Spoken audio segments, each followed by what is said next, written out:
Rio de Janeiro, 29 de setembro de 1984. Há 64 anos, um adolescente fascinado por papel impresso notou que no andar térreo do prédio onde morava, um placar exibia a cada manhã a primeira página de um jornal modestíssimo, porém jornal. Não teve dúvida. Entrou e ofereceu os seus serviços ao diretor, que era sozinho todo o pessoal da redação. O homem olhou-o cético e perguntou: sobre o que o senhor pretende escrever? Sobre tudo. Cinema, literatura, vida urbana, moral, coisas deste mundo e de qualquer outro possível.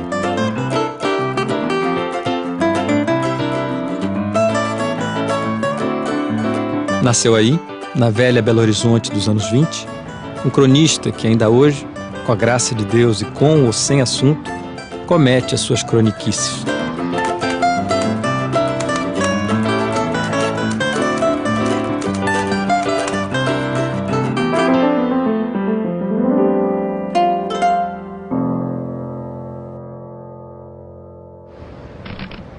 Carlos Drummond de Andrade é um típico escritor modernista brasileiro. A obra de Drummond é imensa. Ela constitui a poesia, os vários livros de poema que foram publicados desde 1930 até 1996, que é um livro póstumo, Farewell, que significa adeus. Além dessa poesia, dessa vasta produção poética, ele foi um cronista do cotidiano, isso desde Belo Horizonte. Além das crônicas, você tem também Drummond como crítico literário, é ficcionista, contos de aprendiz. E tem uma produção enorme também de cartas. O Drummond é um caso curioso de um poeta que presenciou meio século de vida política e cultural do Brasil. E ele buscou em todos esses momentos responder a essa mesma realidade, né?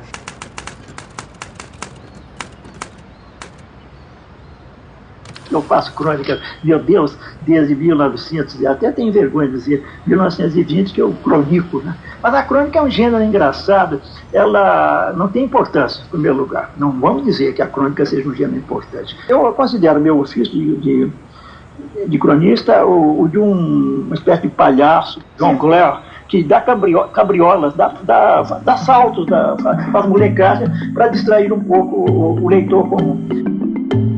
Sim, ele era bem palhaço e ele pulava, dava cambalhota, era um avô bem divertido. Ele tinha um lado assim meio chapliniano de ficar brincando com a gente, corria a gente com a dentadura postiça para fora. E ele falava que isso era uma arma infalível para chamar a atenção das crianças. Então, na rua ele fazia isso com crianças e as crianças ficavam fascinadas, a gente também. O Drummond faz humor mesmo, aquela coisa meio debochada. Humor, ironia não tem deboche, né?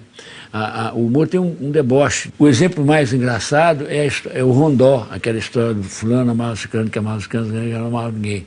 Depois não sei o que, e a menina lá casou com J. Pinto Fernandes, que não tinha entrado na história. Quer dizer, J. Pinto Fernandes...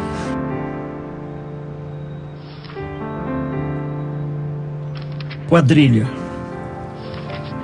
João amava Teresa, que amava Raimundo, que amava Maria, que amava Joaquim, que amava Lili, que não amava ninguém. João foi para os Estados Unidos, Teresa para o convento, Raimundo morreu de desastre, Maria ficou para a tia, Joaquim suicidou-se e Lili casou com J. Pinto Fernandes, que não tinha entrado na história.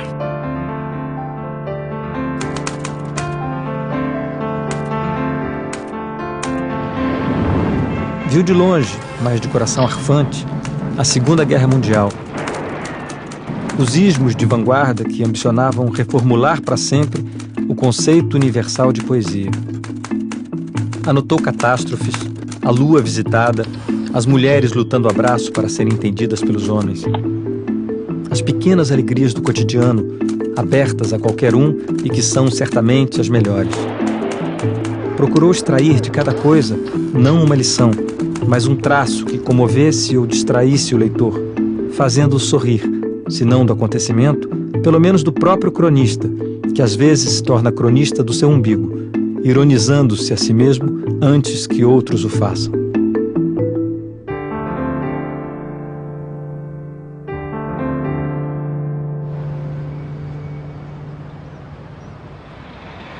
A minha fidelidade a Minas, eu acho que Minas tem mesmo, a gente está preso a Minas por um cordão umbilical. Embora eu acho que nós exageramos um pouco o lado mineiro dos mineiros. Eu acho que nós criamos um pouco assim de rocambole em torno de Minas. Agora, a ligação é evidente, como isso é uma constante no homem, né? Uma certa fixação sentimental com a sua terra de origem. Casas entre bananeiras, mulheres entre laranjeiras, pomar, amor, cantar. O traço peculiar de Itabira era o silêncio. O silêncio assim, tranquilo, suave. Havia uma avenida no alto da cidade onde a gente olhava o vale lá embaixo, onde a cidade se desdobrava. Aquilo dava em você uma grande tranquilidade, uma grande paz. Agora, por outro lado, também aquilo era monótono. Então um dia eu olhei para aquilo e disse: eita, vida besta, meu Deus. Eita, vida besta, meu Deus.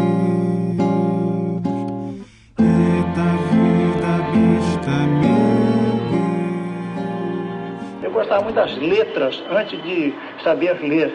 E quando comecei a ler, eu gostava muito de jornais, de revistas, lia aquilo tudo, mesmo não compreendendo, senão uma parte mínima, mas o aspecto visual das palavras, a forma escrita, o papel com desenhos, com riscos, com letras, me causava uma impressão muito forte. De modo que eu acho que tudo que eu fiz em matéria de literatura vem desse primeiro contato com a palavra impressa.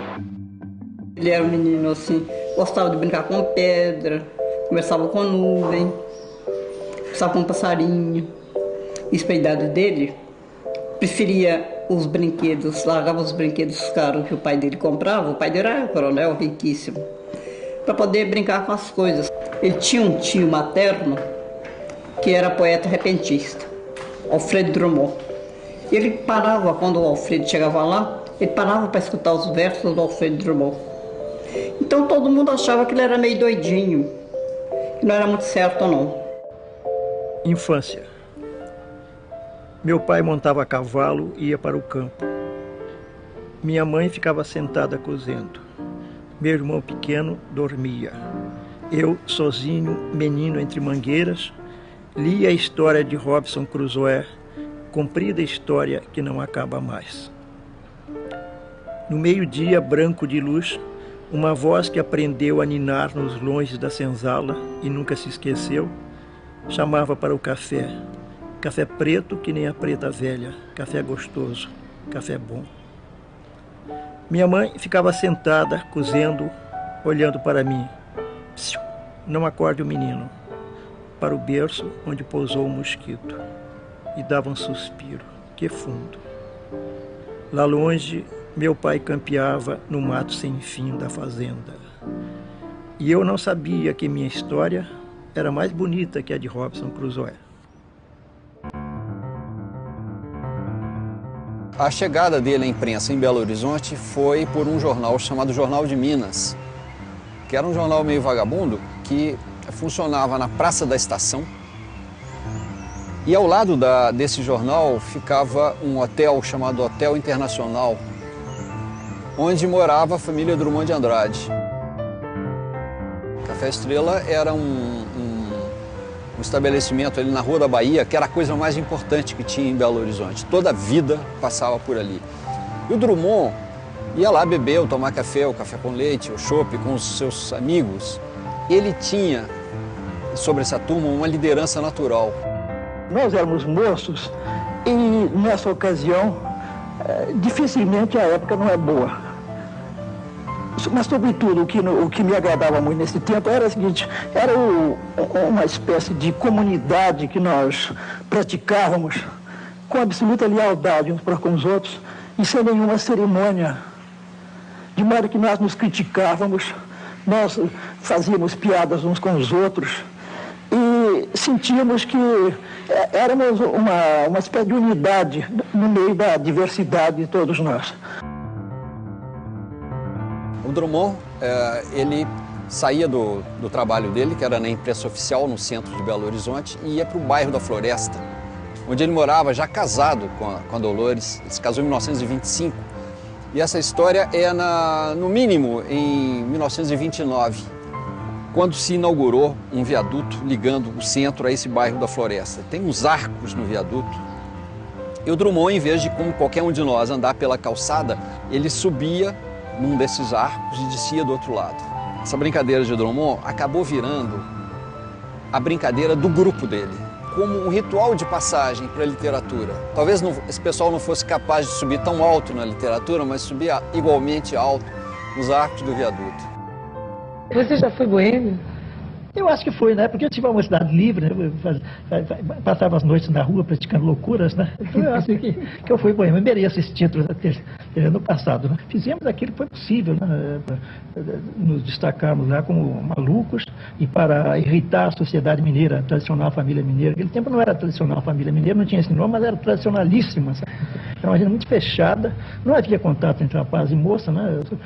A moça estava sempre ao lado do pai ou de um irmão com bengala. O bengala é uma coisa perigosíssima, não era ornamento, não era para bater na gente, se para cá a gente avançasse o sinal.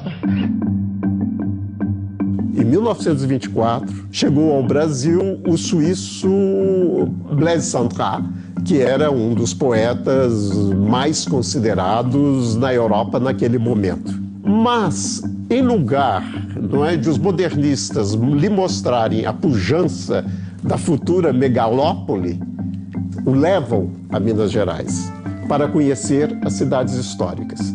Então, é um júbilo enorme por parte dos modernistas quando eles descobrem o passado brasileiro, as raízes barrocas do Brasil. E é neste momento que os modernistas, na viagem de volta, passam por Belo Horizonte. Ali, eles encontram os jovens mineiros, entre eles, Carlos Drummond de Andrade.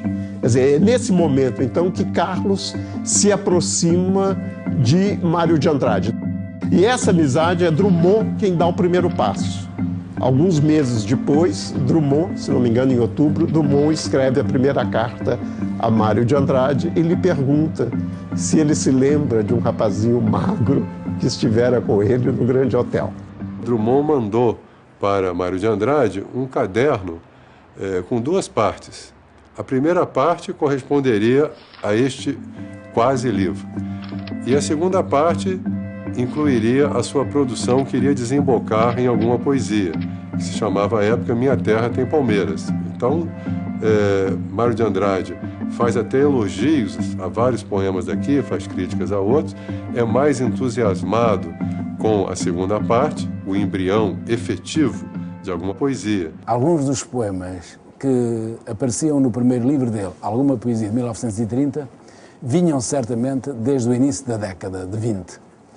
E entre eles estava o poema da Pedra no Meio do Caminho. Esse poema tinha sido publicado na revista Antropofagia e que tinha feito um sucesso enorme, positivo e negativo. No meio do caminho. No meio do caminho tinha uma pedra no meio do caminho. Tinha uma pedra, no meio do caminho tinha uma pedra. Nunca me esquecerei desse acontecimento na vida de minhas retinas tão fatigadas. Nunca me esquecerei que no meio do caminho tinha uma pedra.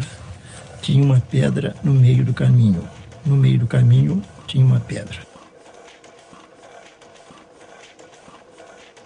Este poema Pedra no Caminho, que ficou um tanto conhecido, realmente ele despertou um certo movimento, não digo de indignação, mas de irritação, porque ele era tão simples, era tão barato, por assim dizer, as palavras eram tão poucas, que as pessoas diziam, puxa, mas como é que isso pode ser um poema? Um poema tem que ser complicado, um poema tem que ter adjetivos brilhantes, tem que ter frases inteligentes, tem que ser notas eruditas.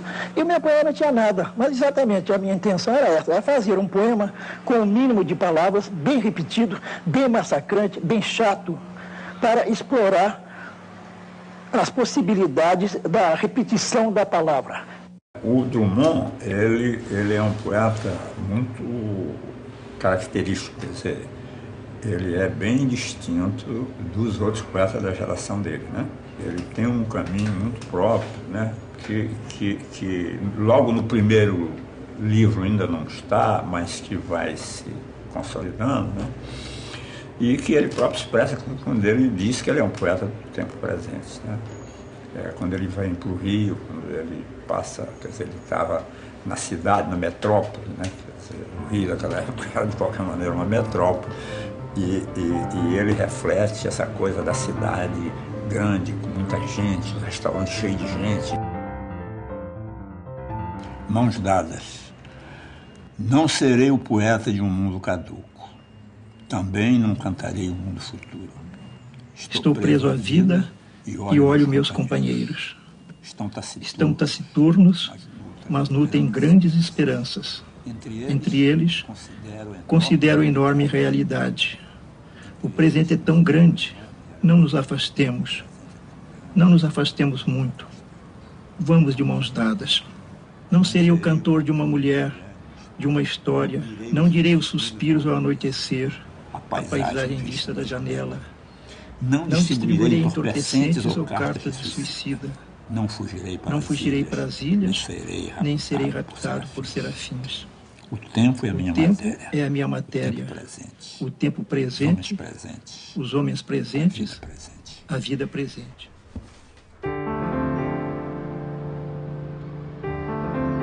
O outro dado é a preocupação social que vai se manifestando também na poesia dele e que, ao meu ver,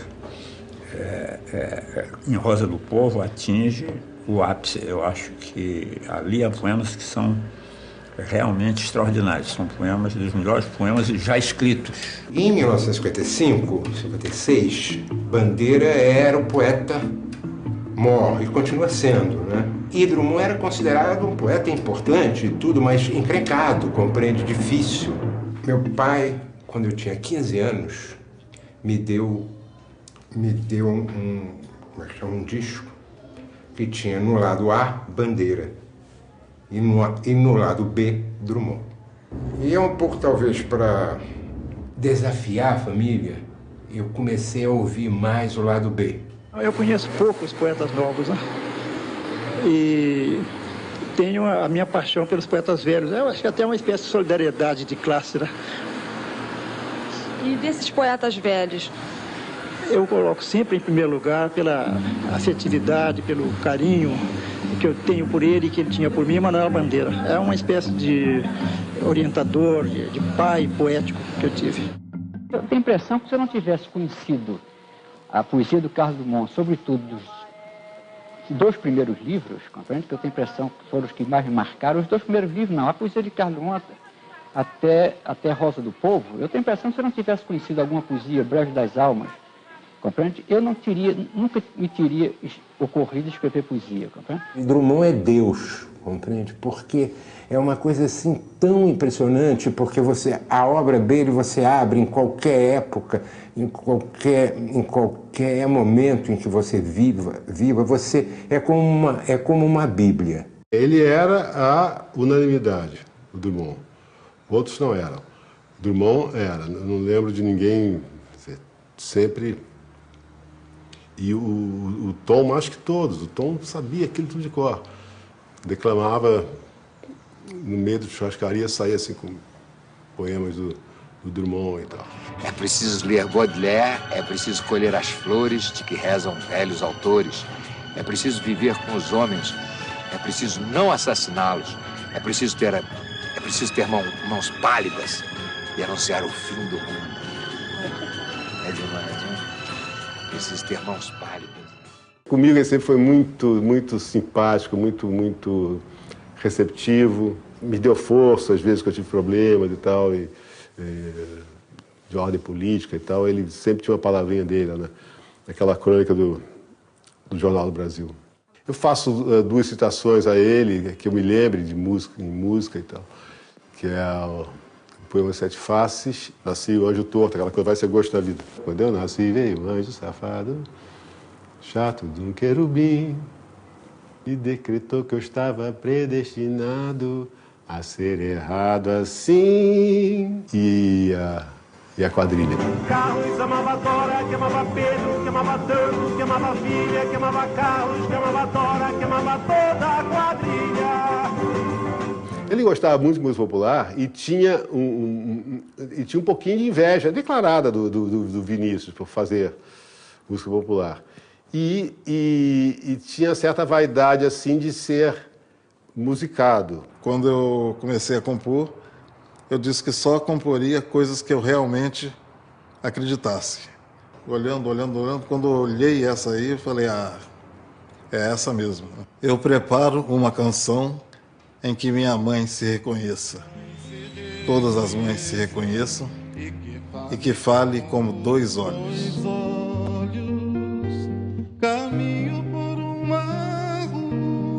Caminho por uma rua que passa em muitos países.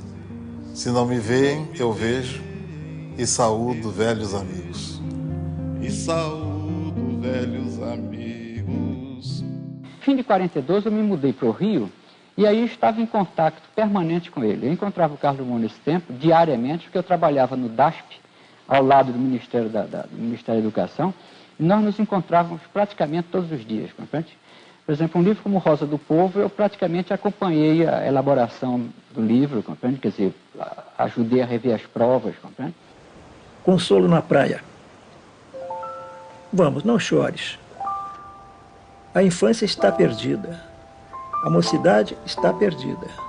Mas a vida não se perdeu. O primeiro amor passou. O segundo amor passou. O terceiro amor passou. Mas o coração continua.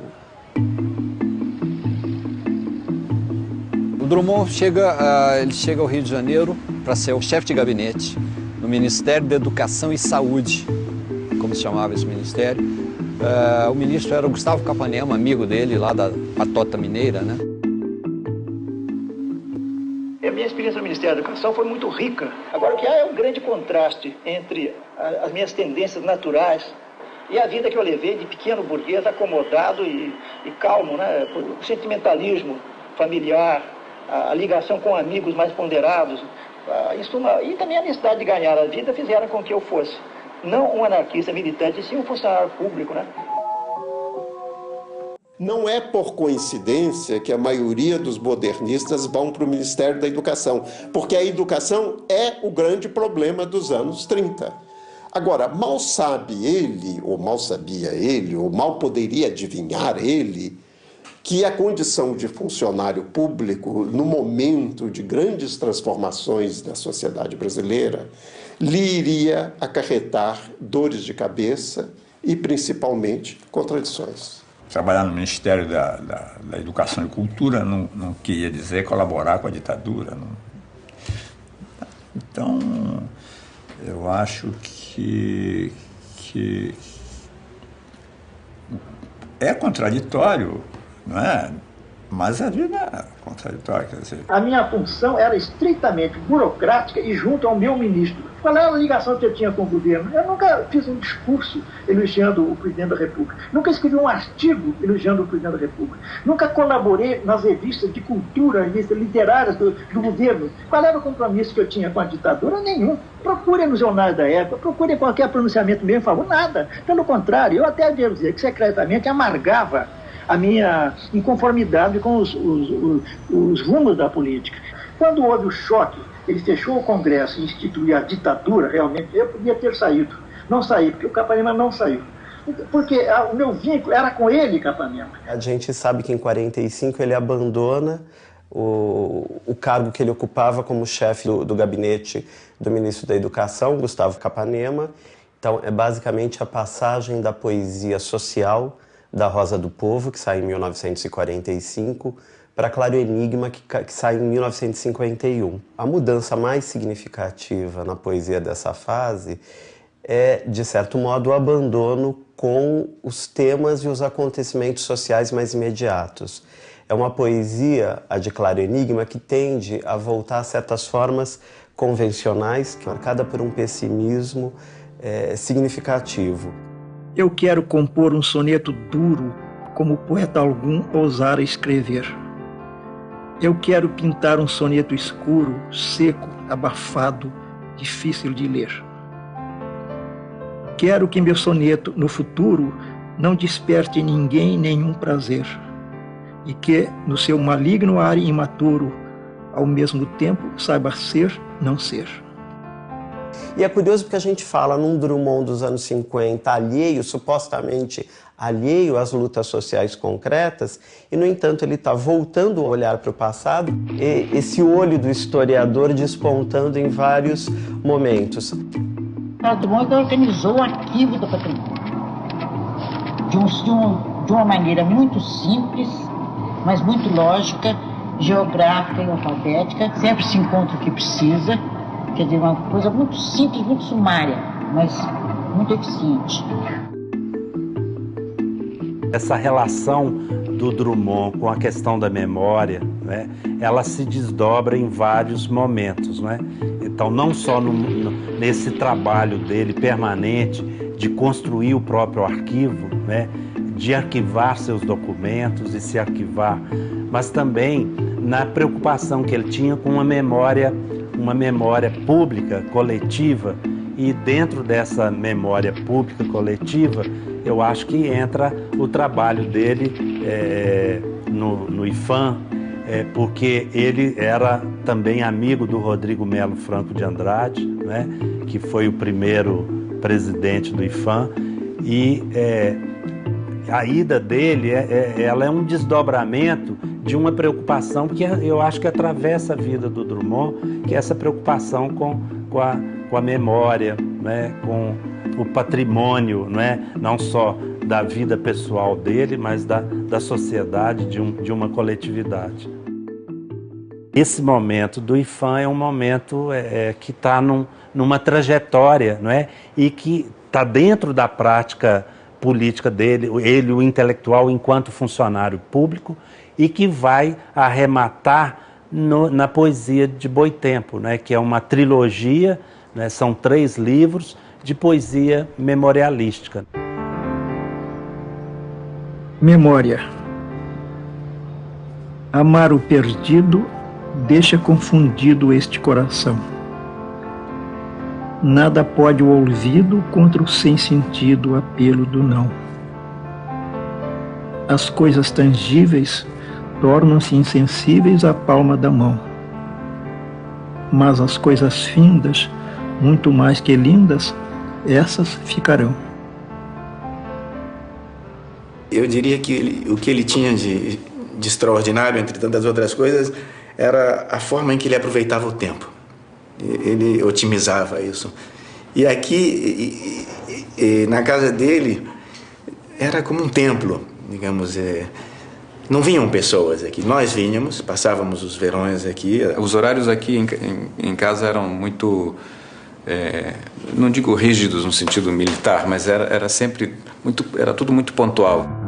E praticamente todos os dias ele ia à livraria Leonardo da Vinci, onde há um sofá que a dona Vana, a dona da livraria, colocou para ele mesmo, para ele se reunir com os amigos. Então todas as tardes ele se encontrava com pessoas lá na livraria Leonardo da Vinci. Ele tinha uma disciplina incrível, assim. E me parece que isso também lhe dava uma certa segurança, né? Acho que essa rotina fazia parte da tranquilidade dele. Tem horário. Ah, é? Você escreve de manhã? Eu escrevo de manhã, Todas as para manhãs? jornal. Para o meu uso, eu escrevo sempre quando eu posso, quando eu tenho um papel na mão, às vezes quando estou no ônibus, assim, vem uma ideia, não tem lápis nem papel, aquilo voa, não volta mais, é chato mesmo. Né?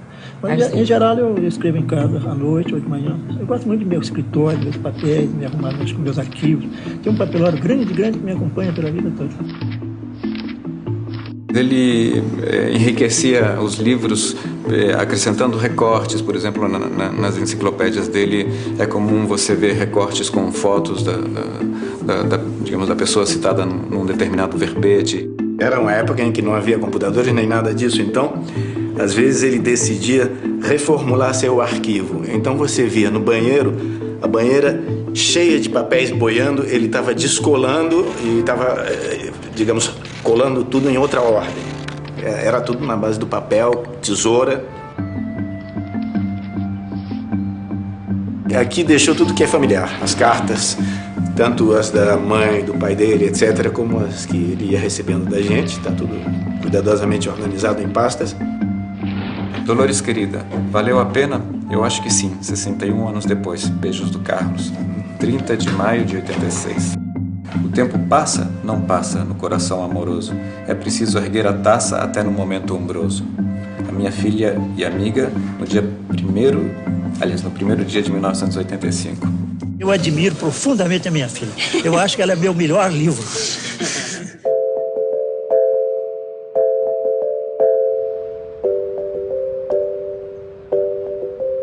Mas houve uma ocasião em que a mamãe acabou escrevendo uma crônica por ele e aconteceu também a recíproca, que a mamãe também teve que ser internada e ele escreveu uma crônica no lugar dela. E mamãe várias vezes substituiu ele. Havia uma grande cumplicidade intelectual entre eles. Eu acho que era um mundo deles dois só. Aí não entrava ninguém.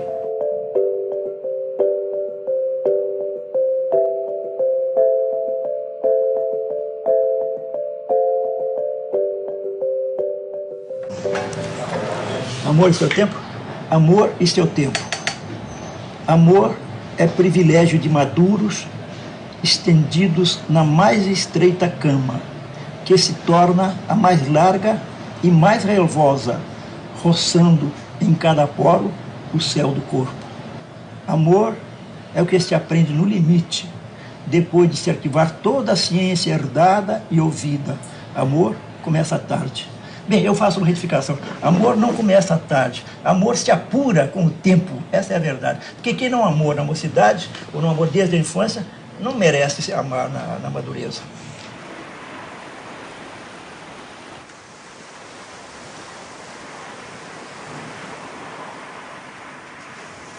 Eu costumo dizer que se dependesse dos poetas, não teria sido inventada nem a roda. Então, plano prático, os poetas não servem para nada. Mas é que a vida não é só prática, a vida é inventada. E os poetas ajudam a inventar a vida. A poesia existe porque a vida não basta. A poesia me ensinou